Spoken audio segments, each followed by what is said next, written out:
ఇవి ఏమే నెరుకలు ఎటులనో వచ్చి ఇవి ఇంతగా చాలనేమేమో చేసి ఇవి ఏ పిదపనేమియులేక ఇవియే గూనెతటికో ఇంతలో చిత్తనియేమి ఆయా చూచుకో ఇట్టివాణి నీవే ఎరిగితివే నీతాలు నవలా నీవులే కాను అమరియుందు నీవే ఇవియే గూనెతటికో ఇంతలో చిత్తనియేమి ఆయా చూచుకో. జై నిజ గురుభ్యో నమ.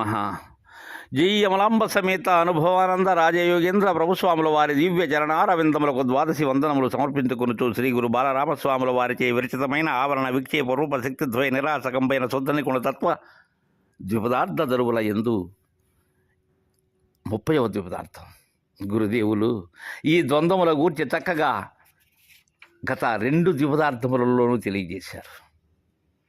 తెలియచేసి వీటి యొక్క అవగాహన ఎలా దర్శించాలి అనేటువంటి విషయాన్ని ఈ ద్విపదార్థంలో మనకు చక్కగా తెలియజేస్తూ ఉన్నారు బాలరామ పండితులు.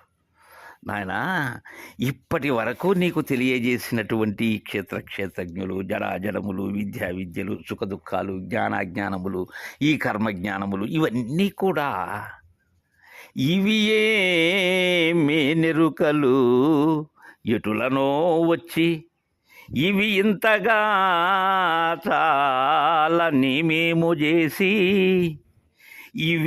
ఇవియే పిదప ఏమియులేక చివరికి ఏమీ లేకుండా వచ్చినట్లే వచ్చాయి నాయన. ఇవి వాస్తవానికి చూస్తే లేనే లేవు. ఎంత పిల్లవని పేరెంటాలు, చెప్పని ఒక్క వృద్ధులు, లేని మహా యాత్రలు, గమ్యము లేనటువంటి ఈ కాలంతో రచించబడేటువంటి యాత్రలే కానీ ఇదేమీ లేదు శిష్య. ఇవి మేనెరుకలు. ఇప్పటి వరకు నేను తెలియజేసినటువంటివన్నీ కూడా ఇవి ఎటులనో వచ్చి ఏ విధంగా వచ్చాయి? ఇవి అవ్యక్తముగా అదే ఉన్నది, అదే వ్యక్తమవుతూ ఉన్నది. ఎలా? తనకు తానుగా సుషుప్తిలో అరుదించినటువంటి కలచందముగా, లేకనే ఉన్నట్లుగా భ్రాంతి చెందుతూ ఈ ఉండబడేటువంటి అవస్థ ఏదైతే ఉన్నదో ఈ జాగ్రత్తను ఇది యథార్థమని, దీనికి మీరినటువంటి కళ అని, సుషుప్తి అని ఇలా మంది అన్నారే కానీ వాస్తవానికి ఉన్న అవస్థ దీక్షితుల వారు తెలియజేసినట్లుగా స్వప్నావస్థ ఒక్కటి మాత్రమే.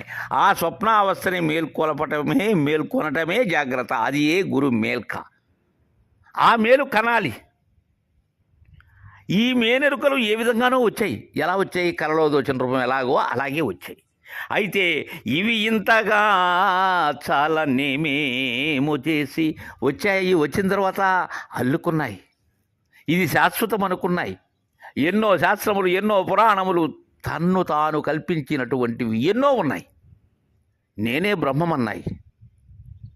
నేను ఎరిగేటువంటి గుర్తెరిగేది ఏదైతే ఉన్నదో దానినే బ్రహ్మమన్నాయి. ఆ బ్రహ్మాన్ని నేను అవుతూ ఉన్నానన్నాయి. నా ఆత్మే బ్రహ్మము అన్నాయి. ఏమేమో చేశాయి. బాల్య యవ్వన కౌమార వార్ధక్య దశలు, త్రికాలములు, ఇవన్నిటికీ కారణం ఏమై ఉన్నది? నేననే మూలము, నేను గుర్తెరిగే శరీరమే అయి ఉన్నది. ఇవియే పిదప ఏమియులేక తుదకేమవుతున్నాయి? ఇవి ఏమీ లేకుండా పోతున్నాయి. ఉపాధి ఉన్నంతసేపు దానిని ఆధారం చేసుకుని దానిలో ఉండి మరలా ఉపాధి శిథిలం కాగానే మరలా వెళుతూ ఉన్నాయి. ఎక్కడికో వెళుతూ ఉన్నాయి. దేన్ని తీసుకుని? తనకుండబడేటువంటి విషయములు ఏవైతే ఉన్నావో ఆ విషయ సంఘాతముతో కూడా కలిసి దీనిని విడిచి ఇంకొక ఉపాధిని చూసుకుంటూ ఉన్నాయి. ఈ విధముగా జనన మరణముల పరంపర అనబడేటువంటిది నిత్యం జరుగుతూనే ఉన్నది. ఆ జనన మరణ భ్రాంతి అనబడేటువంటి పరంపరను ఎవరైతే ఆ పాదును పెకలించేటి గురుదరి చేరి తెలుసుకోవలసినటువంటి రాజమార్గమైనటువంటి బోధా శివరామ దీక్షిత సిద్ధాంతం శిష్య. అందుకే అంటున్నారు, ఇవియే గూనెచటీకో ఇంత ఆలోచిత్రమివి ఏమి ఆయే చూచుకో. ఇవన్నీ ఎక్కడికి వెళ్తున్నాయి? ఎప్పుడు ఎక్కడికి వెళ్తాయి? ఇవి ఉన్నదానిని చూసినటువంటి గురుదేవుని కరుణతో ఆ ఉన్నదానిలో ఇవి లేవు అని రజ్జువుగా దర్శించి దానిలో పాము లేదు అనేటువంటి నిర్ధారణకి ఎవరు రావాలి? వచ్చేందుకు ఆడెవరూ లేరు. ఉన్నది ఉన్నట్లుగా ఉనికి కలిగి ఉండటమే ఇక్కడ. ఇవి ఎక్కడికి పోవటం లేదు. ఎందుకు పోవటం లేదు? అవి ఎక్కడి నుంచి రాలేదు కాబట్టి. ఎక్కడి నుంచైనా అరుదించినట్లయితే మరలా పోయేందుకు ఆస్కారం ఉంటుంది. వచ్చిన చోటే లేదు, ఇక్కడ పోయే చోటు ఎక్కడ ఉన్నది? ఇంతలో చిత్రం బహుచిత్రం. ఇది ఎరుకగే చిత్రం. ఇది వచ్చినదే చిత్రం, ఇక పోవుట మరీ విచిత్రం. వచ్చినది లేదు, పోవుట లేదు. ఈ రెండూ లేవని నిజగురు దయతో తెలుసుకోవటమే పరిపూర్ణ బోధ. అందుకే ఇవి ఏమీ ఆయే చూసుకుంటే ఏమున్నది? అక్కడ ఏమీ లేదు. ఇవి ఇట్టివాని నీవే ఎరిగితివేని చాలు. ఇవి ఇలాంటివి, ఈ ద్వంద్వములు అనబడేటువంటివి లేనివి అనేటువంటి విషయాన్ని గురుదయతో ఉండచూస్తే చాలు నాయన. ఇది అచల బోధ అవగాహన. అవలా నీవు లేకను యమరియుందువు నీవే. అలా ఎరిగిన పిమ్మట ఏమవుతావు? నీవు లేని వాడవవుతావు. ఇది రాజమార్గం. నీవు లేని వాడవు ఎలా అవ్వాలి అనేటువంటి విషయాన్ని తన గురుదేవుల ద్వారా అందుకున్నటువంటి బాలరామ పండితుల వారు ఇంత స్పష్టతగా తెలియజేస్తున్నారు.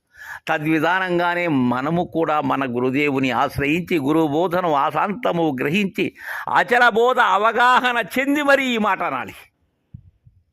అందుకే ఇవి ఇట్టివని నీవే ఎరిగితివేని చాలు.